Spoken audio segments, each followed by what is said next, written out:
चलिए बाबू ध्यान देंगे। आज हम लोग वर्ग 10 का जो 8 चैप्टर है त्रिकोणमितीय अनुपात, उसको हम लोग क्या करेंगे, सीखेंगे। और इसके अंतर्गत जान लीजिए कि आज जो हम कंसेप्ट लेने जा रहे हैं, ये कंसेप्ट अगर आप क्लियर कर लिए तो 8.1 कहीं से कोई दिक्कत नहीं होगी, आप खुद से बना लोगे। बस आप बटा के जोड़ गुना भागा होना चाहिए, आपको खूब आसानी से और अच्छे ढंग से समझ में आएगा यदि आपने सूत्र याद रखा है। ठीक है, अब देखेंगे यहाँ कह रहा है कि यदि tan A बराबर 4/3 है, मतलब 4/3 दिया है, तो कोण A तथा कोण C के लिए अन्य त्रिकोणमितीय अनुपात ज्ञात कीजिए। यहाँ जो भी क्वेश्चन बनेगा, मैंने पिछले क्लास में हमने ये बता चुका है कि यहाँ पे जो आप देख रहे हो, तो जहां पे लंब बनेगा उस कोण के लिए कभी पूछेगा ही नहीं। लंब आधार कोण के अनुसार बदल जाते हैं और कर्ण कभी भी नहीं बदलता है। इसमें आप देखो कि कर्ण दिया है, नहीं दिया है, तो सबसे पहले तो आपको कर्ण निकालना होगा, ताकि त्रिभुज में, समकोण त्रिभुज में जो भी हम त्रिकोणमितीय अनुपात पढ़ेंगे तो उसमें तीनों भुजाओं को रहना जरूरी है। किसका किसका? कर्ण, लंब और आधार। तो आप जानते हो कि त्रिभुज के सबसे बड़ी भुजा क्या होती है? कर्ण होती है। तो सबसे पहले कर्ण निकालेंगे और कोण के हिसाब से लंब और आधार को चेंज करेंगे। इसके हिसाब से उसके बाद जिस कोण के लिए आपका प्रश्न पूछेगा, उस कोण के लिए आप अपना प्रश्न क्या करोगे, आसानी से बना लोगे। चलो, त्रिकोणमितीय अनुपात में आपका एक अनुपात दे दिया है। क्या दे दिया है? tan A वाला दे दिया है। किसका दे दिया है? tan A वाला दिया है। बाकी 6 त्रिकोणमितीय अनुपात है ना, कौन कौन? साइन, कॉस, tan, कॉट, सेक, कोसेक। ठीक है ना, ये 6 में से A का क्या किया है? दे दिया है। बाकी 5 को क्या करना है? निकालना है। इसमें कितना को निकालना है? इसमें 6 निकालना है। कुर्सी के लिए कितना निकालना है? 6 निकालना है, ताकि उसमें कुर्सी के लिए नहीं दिया। किसके लिए? देखो यहाँ पे कौन सा एंगल दे रहा है?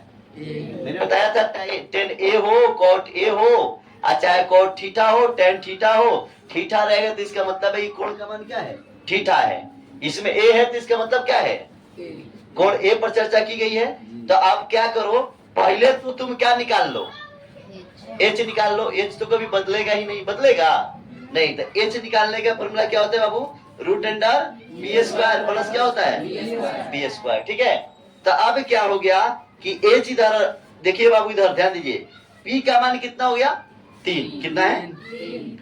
3 का स्क्वायर प्लस 4 का स्क्वायर। ये फिगर से हमने लिया है। किसे लिया है? ये फिगर से पता चल रहा है कि 3 लंब है और 4 क्या है? आधार है। ठीक है, तो अब देखिए क्या हो गया बाबू, यहाँ 3 का स्क्वायर 9, इसका स्क्वायर 16, तो ये क्या हो गया? √25। तो H बराबर कितना आ गया? 5 का स्क्वायर होता है, स्क्वायर से रूट क्या कीजिए? H बराबर कितना आ गया? 5। H बराबर कितना आ गया? 5 आ गया। अब देखो हमारा H भी निकल गया, कितना? 5। अब एक काम पहले आपको करना है कि लिख लो कोण A के लिए। किसके लिए बाबू? कोण A के लिए। कोण A के लिए लिख लो। ठीक है, इससे आपको क्या फायदा होगा कि कोण A को लिए लिखोगे तो आपको लंब और आधार पता चल जाएगा। तो हम कैसे लंब और आधार निकालते हैं, आप देखो। कोण A के लिए लंब निकालोगे, ठीक इसके सामने वाली भुजा पर क्या है? लंब BC। तो इसके सामने वाला क्या हो जाएगा? BC के लिए क्या हो जाएगा? P बराबर कितना हो जाएगा? अरे उसके सामने वाला लंब बनता है ना, तब P बराबर कितना हो जाएगा? 4 हो जाएगा। P बराबर कितना हो जाएगा? और B बराबर कितना हो जाएगा? 3। क्यों? आप देखो आकृति में B क्या बन रहा था? 3 बन रहा था ना, लेकिन अब 3 नहीं रहा। क्या रहा? एंगल के हिसाब से आएंगे ना, कोण A की बात हो रही है। तो कोण A के लिए लंब कितना बन जाएगा? 4। आधार क्या बन जाएगा? 3। कोण तो कभी बदलेगा ही नहीं। तो H बराबर कितना हो गया बाबू? 5। H बराबर कितना हो गया? 5 हो गया। अब आपको क्या करना है कि अब अन्य त्रिकोणमितीय अनुपात आप लिखना शुरू कर दो। साइन से शुरू कर दो। किससे शुरू कर दो? साइन से। साइन के लिए फॉर्मूला क्या होता है? साइन A बराबर क्या होगा? P/H। अब P का मान देखो कितना है इसमें? 4। H का मान कितना है? ये कोई आंसर ही हो गया। फिर क्या ले लो? cos A। cos A का फॉर्मूला क्या होता है बाबू? B/H। B का मान कितना है? 3। और H का मान 5। H का मान 5। अब आ जाओ किसके लिए? tan का तो मान खैर देवे किया है, लेकिन एक बार तुम लोग अपना से बैठा के देखो तो आ रहा है। tan में क्या होता है? P/B। इसका मान दे दिया, लेकिन फिर भी एक बार देख लो क्या रहा है कि नहीं। B का मान कितना है? मान चार। अभी का मान 3 है। 3। क्या आ रहा है ना? जी आ रहा है कि नहीं आ रहा है? जी आ रहा है। उसके बाद आपके क्या है? कॉस 10 हो गया। अब क्या आ जाओ? कॉट ए में आ जाओ। तो कॉट ए के फॉर्मूला क्या होता है? इसके उल्टा होता है जी बी बाई पी। तो बी का मान कितना हो गया? 3। अब बी का मान 4। उसके बाद आ जाओ सेक में। किसमें? सेक ए का क्या होता है? सेक ए लिखना है यहाँ पे। एंगल की बात हो रही है। किसकी बात हो रही है? तो सेक ए का फॉर्मूला क्या है? कॉस के उल्टा होता है ना, एच बाई डी। तो एच का मान कितना हो गया बाबू? एच का मान 5। आई क्या हो गया? 3। अब क्या बच रहा है? कौशिक बच रहा है। कौशिक कौशिक ए बराबर क्या होता है? साइन के उल्टा होता है एच बाई पी। पलट दो तो क्या हो जाएगा? 5/4। ठीक है। अब आप चाहे तो उसके सामने खैर आपका आंसर यहाँ भी गया। आप लाइन से भी बना के इसे लिख सकते हो। क्या लिख सकते हो? साइन ए बराबर कितना लिख सकते हो? 4/5। फिर इसके उल्टा क्या लिख दो? कौशिक ए बराबर कितना? 5/4 में होगा। उसके बाद अब मान लो 10 के तो हो गया है क्या? कौशिक हो गया ना। अब कौस ए का देखो कितना आया है? 3/5। उसके बाद कौस के उल्टा क्या होता है? सेक ए। सेक का 5 कितना हो जाएगा? 3। अब वो कौन छूट रहा है? 10 के देवे क्या है? कॉट न छूट रहा है। कॉट ए के क्या हो जाएगा?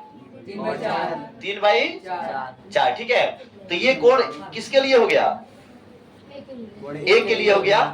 अब हम बात करेंगे किसके लिए? कोण सी के लिए। यहाँ लिखेंगे कोण सी के लिए। तो अब कोण सी के लिए उसी तरह लंब चेंज कीजिए। तो कोण सी के सामने लंब क्या हो जाएगा? A B. तो इसका मान कितना हो जाएगा? कितना? 3। अब बी बराबर बी बराबर 4 न होगा जी। बी बराबर 4 कोण नहीं ना बदलता है। और एच बराबर 5। अब देखिए, अब यहाँ पे जो लिखा जाएगा, जो आप क्या लिख रहे थे? साइन ए जो लिख रहे थे, अब उसकी जगह पे क्या लिखोगे? साइन सी लिखोगे। क्या लिखोगे? फॉर्मूला तो वही रहेगा। फॉर्मूला क्या होगा? P by H. तो साइन सी बराबर क्या लिखोगे? पी का मान देखो। पी का मान कितना है? 3। एच का मान 5। अच्छा, अब दोनों में साइन का मान देखो। क्या इससे मार रहा है? यहाँ क्या आ रहा है? 4 और यहाँ क्या आ रहा है? क्यों ऐसा क्यों हो रहा है? फिगर तो एक ही है ना। एंगल बदल रहा है। क्या बदल रहा है? तो जब एंगल बदलेगा, कोण जब बदलेगा तो क्या होगा? लंब और आधार भी क्या होंगे? बदलेंगे। ठीक है। तो अब क्या हो जाएगा? फिर कॉस सी की पर आओगे तो कॉस सी के लिए फॉर्मूला क्या बनेगा? आई बी बाई एच। तो बी का मान इसमें देखो कितना है? 4। इसमें कितना है? 5। 4 क्या हो गया? 5। इसमें देखो तो कॉस सी का मान क्या आया था? 3/5। दोनों भिन्न हो रहा है कि नहीं हो रहा है? अब फिर किस में आ जाओगे? tan ए में। तो tan ए का मान क्या होता है? p by p। तो tan ए बराबर क्या हो गया? p का मान कितना हो गया इसमें? 3। अब p का मान कहाँ सी लिखा था? हाँ चलिए यहाँ पे सी, सॉरी यहाँ सी एक जगह पे क्या होगा? सी। तक इसी एंगल को हम लोग लेके चल रहे हैं ना। अब उसके बाद tan के उल्टा क्या होता है? Cot C. बार बार ये लिखा रहा है। 4 कितना हो गया? 3। अब क्या बन गया बाबू? सेक का बच गया। कहो भाई एक 2 करके लिखो। 1 नंबर 2 नंबर और ये क्या हो गया? ये 2 नंबर है। ये कितना हो गया? 3 नंबर 3। ये कितना हो गया?